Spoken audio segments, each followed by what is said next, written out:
cumprimento cordialmente Vossas Excelências, Excelentíssima Senhora Desembargadora Presidente Maria Jambucana, Excelentíssimo Senhor Desembargador Relator José Cuevo, Excelentíssimo Desembargadora Maria Balantines, Excelentíssimo Desembargador Johnny Walke e o Ilustre Procurador de Justiça, Dr. Adriano Sagatinga.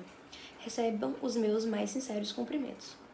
Venho respeitosamente, nesta oportunidade de qualidade, na qualidade de advogada do apelante Jorge, sustentar as razões de sua apelação interposta em face da sentença proferida da ação de cobrança movida por Miguel, ora ocorrido, e pugnar pela reforma integral da decisão de primeiro grau. Excelências, o senhor Jorge, empresário, decidiu delegar a gestão de seus bens imóveis a Miguel por meio do contrato de mandato, conferindo-lhe poderes gerais de administração com o objetivo de obter os melhores resultados financeiros na gestão de seus bens. No contrato, ficou estipulado que, a cada operação da gestão que resultasse lucrativa, Miguel teria direito a uma remuneração de 5% sobre a receita gerada. Entretanto, extrapolando os limites do mandato, Miguel vendeu um apartamento pertencente a Jorge por R$ 1 milhão, valor 10% abaixo do mercado, recebendo R$ 20 mil a título de sinal. Logo após realizar a operação, Miguel comunicou a Jorge a transação, informando que transferiria o valor da venda com a dedução de sua remuneração. Contudo, Jorge se revoltou, afirmando que o mandato não abrangia o poder de alienar imóveis, determinando que Miguel desfizesse o negócio imediatamente. O mandatário acatou a ordem e desfez o contrato com a compradora Maria, devolvendo o sinal em dobro no valor de R$ 40 mil, mas, surpreendentemente, passou a exigir de Jorge o pagamento de R$ 90 mil referentes à comissão de R$ 50 mil e ao reembolso dos R$ 40 mil devolvidos à compradora. Jorge se recusou a pagar e revogou os poderes concedidos. Depois disso, foi citado na ação de cobrança proposta por Miguel, na qual apresentou contestação no prazo legal. Mesmo assim, no juízo da primeira vara civil da comarca de Rio Branco, julgou procedentes os pedidos formulados por Miguel. Inconformado, Jorge interpôs o presente recurso de apelação. Excelências, o mandato é um contrato que exige observância estrita dos poderes conferidos. O artigo 661, caput do Código Civil, dispõe que o mandato, em termos gerais, só confere poderes de administração.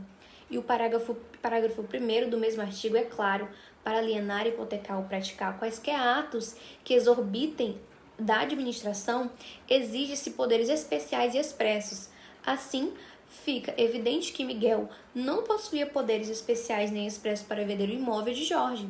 Por isso, o ato praticado é ineficaz em relação ao mandante, nos termos do artigo 662 do Código Civil, que dispõe que os atos praticados por quem não tenha poderes suficientes são ineficazes em relação àquilo cujo nome foram praticados, salvo se os ratificar. E nesse caso, Jorge jamais ratificou o negócio, ao contrário, repudiou expressamente. Logo, o compromisso de compra e venda firmado por Miguel é ineficaz perante Jorge, não gerando qualquer obrigação ao mandante. Excelências, o direito à remuneração do mandatário depende da conformidade do ato com o mandato. O artigo 675 do Código Civil determina que o mandante ele é obrigado a satisfazer a remuneração ajustada, quando o mandato foi conferido com caráter oneroso, na conformidade do contrato. E o artigo 676 complementa ainda que o mandante não responda pelos atos do mandatário que houve excedido o mandato, senão quanto os ratifica.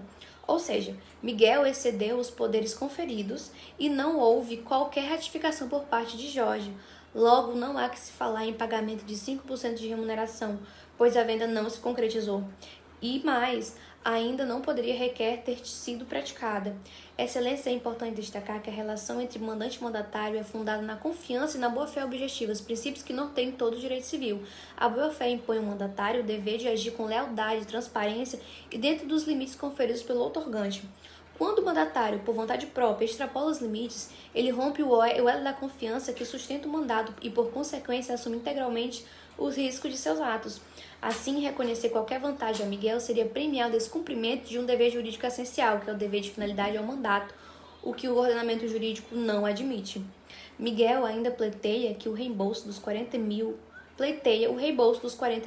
devolvidos à compradora. Todavia, o artigo 667 caput do Código Civil prevê que o mandatário é obrigado a indenizar qualquer prejuízo causado por sua culpa ou ter excedido os poderes do mandato. E foi exatamente o que aconteceu, excelências. Miguel agiu com culpa, extrapolou o mandato e assumiu por conta própria, uma obrigação sem respaldo jurídico. Portanto, ele deve suportar os prejuízos decorrentes de sua própria conduta, não podendo transferir ao mandante o ônus de seu erro. Diante de todo o exposto, excelências, a sentença que julgou procedente a ação de cobrança contraria o ordenamento jurídico e se desvirtua o instituto do mandato. Reconhecer o direito de Miguel seria legitimar o abuso do poder, violando diretamente os artigos que aqui foram mencionados. O correto é reconhecer que Miguel atuou além dos poderes conferidos. O ato de venda perante Jorge é ineficaz. Não há direito à remuneração e os prejuízos devem ser suportados exclusivamente por Miguel. Excelências, é justamente em situações como esta que o Poder Judiciário exerce seu papel mais relevante, garantir a segurança jurídica e coibir o enriquecimento sem causa. Não se pode admitir que um mandatário que age além de atribuições venha a ser beneficiado, em detrimento daquele que cumpriu fielmente a lei do contrato. A decisão de primeiro grau, ao acolher o pedido de Miguel, acabou por contrariar a finalidade do mandato, gerando desequilíbrio entre as partes e incentivando a conduta abusiva do mandatário. Por isso, é imprescindível que este tribunal restabeleça a coerência e a justiça contratual. Excelentíssimos desembargadores, com o mais profundo respeito, o que se busca aqui é a restauração da legalidade da justiça. Jorge não se nega a cumprir suas obrigações, mas não pode ser compelido a pagar atos que jamais autorizou.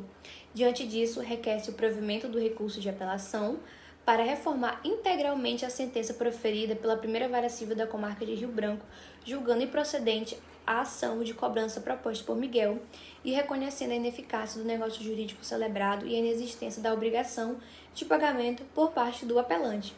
É o que se requer com o mais profundo respeito a esta colenda turma. Muito obrigada, excelências.